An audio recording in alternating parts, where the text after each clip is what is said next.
I bring cutting-edge research to life in an interesting, relevant, and emotionally compelling way. My presentations are particularly dynamic because I use engaging stories. I also ask challenging questions, and I engage in those challenging questions authentically. So I open a dialogue with the audiences that I work with to create as much aliveness and immediacy as possible to make the learning most effective. So one of the things I pride myself on is being spontaneous and flexible when I give talks. I like to interact with the audience and mix it up with them so that we work with the immediacy of what's happening. No house payment, nice! When I give a workshop, I want it to be fun.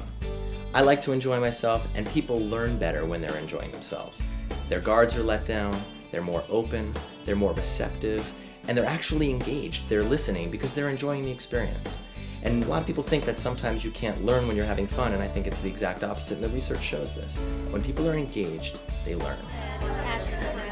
Wonderful. Oh, can you feel the bubbly energy? Can you feel it, right?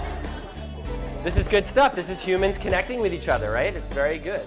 While a lot of my talks have very common themes, each talk that I give is really honed specifically to the audience that I'm working with. If they are human resource managers, or if they're frontline workers, or if they're executives, I'm going to want to understand who they are specifically and speak at a level that's going to really address them and their needs. So, we get a lot of these trainings where people just sort of tell us how we should be doing teamwork and how we should be collaborating or conflict resolution, but he really worked with us in our whole selves. He really met us where we were, really introduced a whole new set of skills and possibilities of how we could interact with each other, and then kind of brought us to the next level.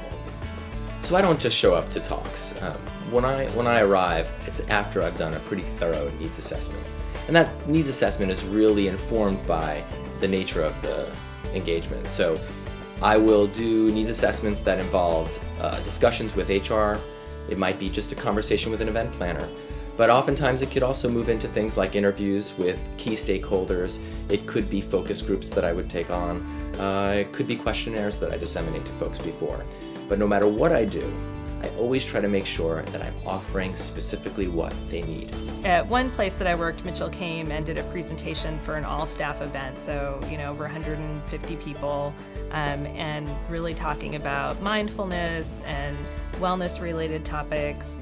And one of my colleagues was very skeptical about all these presentations. Anytime somebody came to talk to our group, he was always very skeptical about what was going to be accomplished, and usually had pretty negative things to say about it afterwards. But I remember after Mitchell spoke, him coming up to me and talking to me about how much he enjoyed Mitchell's presentation and how it was very concrete, and there were things he could do, and it was very realistic.